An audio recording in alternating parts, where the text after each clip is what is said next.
round as a ball, sharp as an awl. I challenge any of you to try to grab one of these chestnut burrs and pull it off of the tree. Just touching it, it hurts. Those spines are just incredibly sharp. When they say round as a ball, sharp as an awl, it's sharper than an awl. Man, they hurt. Like that one down on the ground there. You cannot pick that up without putting on gloves. And see, ones that haven't opened yet are really round as a ball. And Susan and I planted Chinese chestnuts here 49 years ago. And if you have a place that you'd like to improve for squirrel hunting and deer hunting, this is one of the trees you ought to have. You need chestnuts. Chestnuts make a real, they make a good nut crop every year. And September is when they start coming down. So anyway, you can see on the ground here, you can see chestnut burrs. You can see chestnut burrs and chestnuts down here on the ground. And the deer have been out here. You can see our deer, and found out raccoons are coming out here and eating chestnuts. I don't know how the deer get these open without hurting their nose.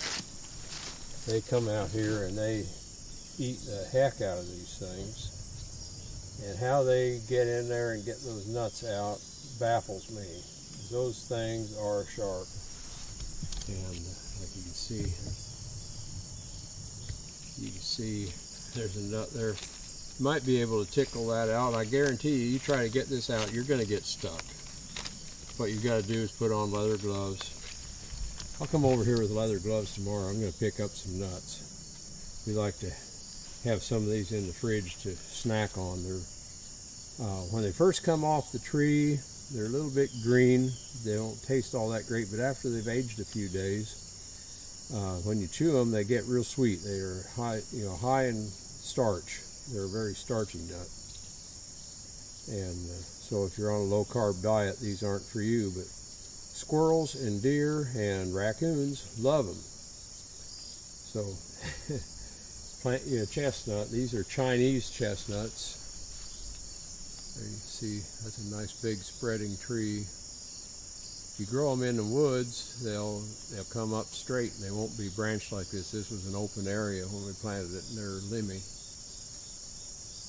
Anyway, that's a Chinese chestnut. See, that's a persimmon tree there, pin oak back there.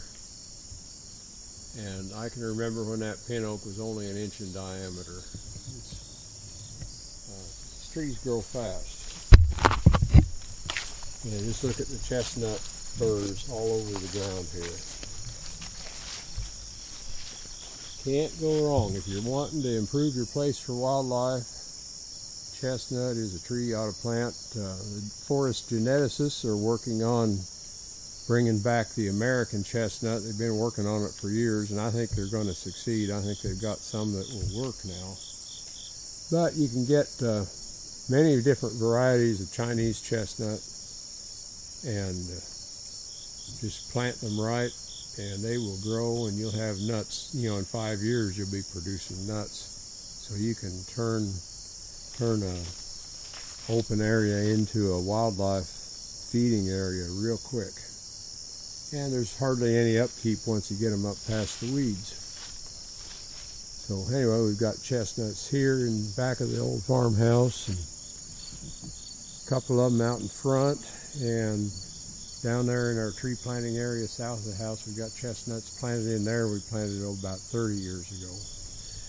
So, well worth doing.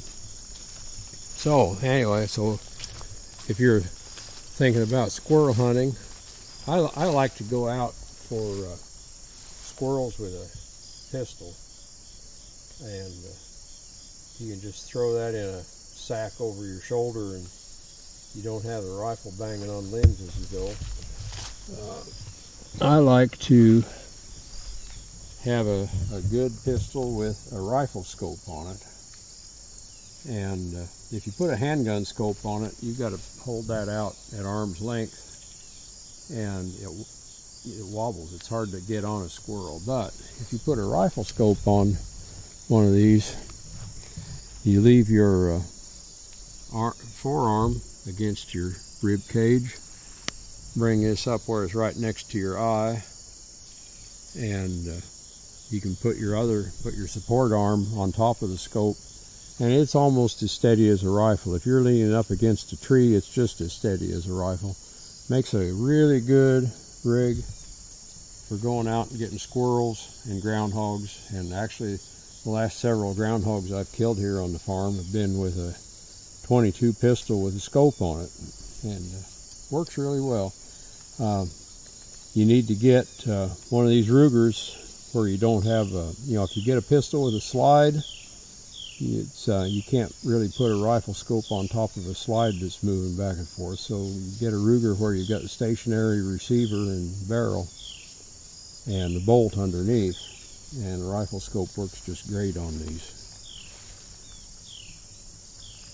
One thing I recommend is make sure your scope fits on here so it extends out past the end of the bolt. You don't want to make the mistake of having your face up too close to that bolt when it comes back. And anyway, you mount your scope on here this way, and that won't happen to you. Get a low power. This is 1 to 4 power. That's all you need for squirrels. You're going to probably be shooting your squirrels 50 feet, maybe even less. And it's good for getting rid of coons and possums in the garden too. So, and once you learn how to shoot this with a hand over the top and your arm against your rib cage, you can shoot pretty fast and accurately. You get a rest, and you can really make good headshots, good rib cage shots. So highly recommend that. I prefer to carry this to a rifle anymore when I'm going out in the woods. So anyway, that's a little squirrel hunting rig. Plant you some chestnuts. Be looking for a source for them, and plant them in February, March, or April next year. And before you know it, you'll have a prime place to hunt deer or squirrels. See y'all later. Thank you very much for visiting.